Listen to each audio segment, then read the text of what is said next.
here's the preliminary handbook, and we have here speaking test. The part 1, 1 to 2 minutes. So it is between the interlocutor and you, the interlocutor and yourself. So let's look at this. To both candidates, good morning, or good afternoon, or good evening, depending on the time of day. Can I have your mark sheets, please? So you will then need to give your mark sheets to the assessor. What's your name? Where do you live? Where do you come from? Nice, simple, easy questions to start, yeah? Candidate B, same thing. What's your name? Where do you live? Where do you come from? Thank you. Any other kind of questions would be, do you work or are you a student? Do you have a job? Do you study? And in phase 2, there might be another couple of general questions. For example, how do you get to work or to school or to university every day? What did you do yesterday or last weekend? Do you think that English will be useful for you in the future? Why? Why not? Do you usually travel by car? Did you do anything yesterday, last weekend? Will you use English in the future? So, what do you notice here? General questions, but also if you look at the grammar, what do you do? Present. What did you do last night, or what did you do last weekend? Past. Do you think you will use English in the future? Future. So we need a little mix, which is why it's important to practice your grammar as well and practice your tenses, present tenses, past tenses and future. Okay, going back, we are now going to look at part 2, 2 to 3 minutes. In this part, you are going to describe a photograph. So, interlocutor. Now I'd like each of you to talk on your own about something. I'm going to give you each a photograph and I'd like you to talk about it. So, if you are candidate A in this example, here is your photograph. It shows people learning a language. So let's look at this photograph. Think, look at the photograph. What would you say about the photograph? Think. I am going to start and I will describe the photograph and then we will see if I did a good job. So, in this photograph, there are 3 people, a boy and 2 girls. Behind the people, there are some books. The boy on the left is wearing a blue shirt and he has brown hair. The girl in the middle is wearing a light blue shirt or hoodie and she has got long hair which is quite fair. The third girl on the right is wearing a blue jumper and she has long brown hair and she is holding a pen in her hand. Think, what did you think of that description? Okay, yes, I spoke about it. I spoke about the picture, but I just listed the things that are there. I didn't give an idea of the picture and the meaning. So let's try again and let's find the better way to describe the picture. Here we go. In the picture, there are 3 people. Maybe they are students because they're sitting next to each other, writing something in books. There is a boy on the left and he's studying and writing something in his book. He's wearing a blue shirt and has brown hair. Behind the 3 students, there are some books. This is possibly a library because they are sitting together and it looks like they are studying quietly. Okay, now this description was much better because it gives you an idea of what is happening in the scene, not just making a list and being very descriptive, but also saying something about what you think is happening. They are students. Are they studying? They're in a library. They're writing. Yeah. So that is how really you should look at describing a picture. And I would like you to practice that at home. Get some pictures and just talk. Maybe record your voice using a voice recorder, but you can use pictures which you can find on the internet, or any pictures that describe people doing things. You'll see that candidate 1B, here is a photograph. It shows people at a party. Talk about the people, the person, talk about the place, talk about other things in the photograph. And here you have this one. Okay, I used the description of the one with the students.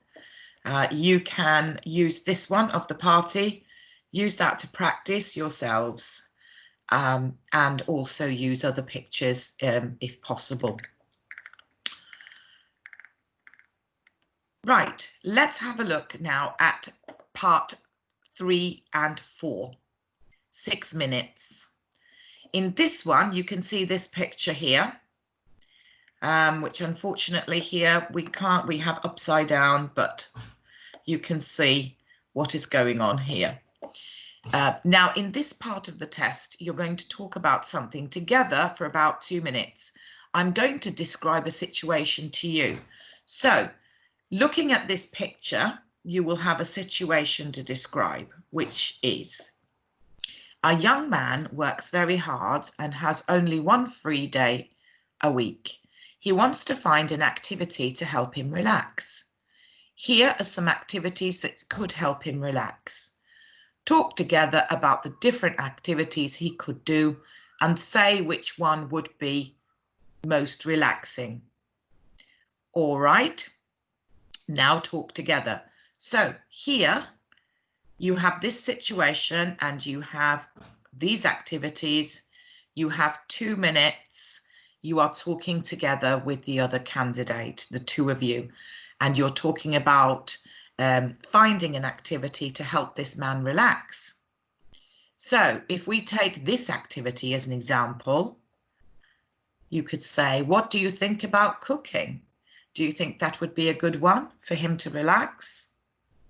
And maybe the other student will agree or disagree. The other candidate will agree or disagree with you. But, and here is something I have to make quite clear. There are two people talking. Give each other space, okay? Very important tip. Don't take the whole conversation. Help the other candidate. Make it 50-50, okay? Even if you don't agree, at the end say, okay, well, that's my opinion, that's your opinion. We can agree to disagree.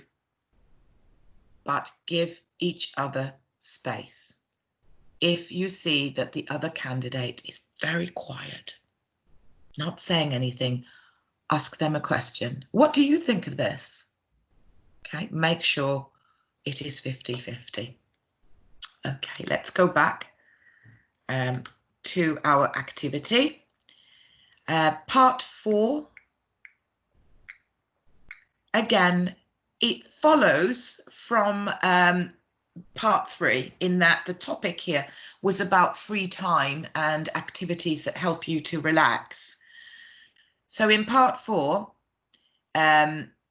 what do you do when you want to relax? Why? Do you prefer to relax with friends or alone? Is it important to do exercise in your free time? Why? Why not? So here is a conversation with you, with the candidate, with the two candidates, about following on from the topic of activity 3, talking a little bit more about what you talked about before, which is free time. At the end of the test, the interlocutor will say thank you, and that is the end of the test.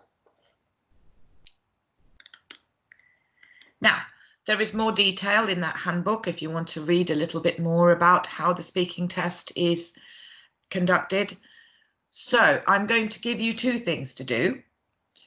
First thing I want you to do is to actually watch a video on YouTube of two candidates doing a speaking exam.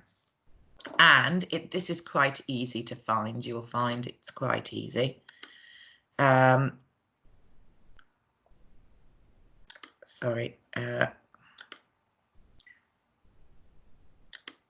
Here. Okay, so what I've done here is just done a very simple search on Google, and I've put preliminary speaking exam, and if you scroll down here, you'll find YouTube, Cambridge B1 preliminary for schools speaking test, and you can have a look at that.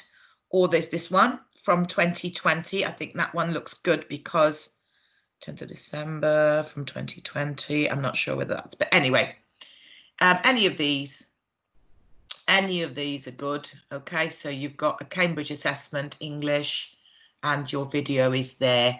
I will leave you to click on those videos and watch the video.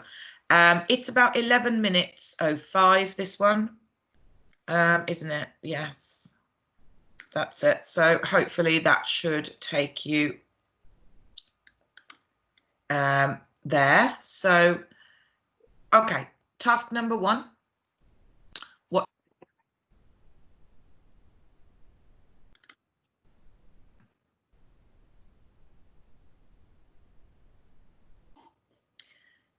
Two things I would like you to do. Number one, the first thing is to watch the video. Watch the video of the candidates and the exam. It gives you an idea, it gives you a good idea what's going on, what type of questions you will get. Number two, try practicing. Record your own voice. Sit down, take a picture, practice, practice, practice.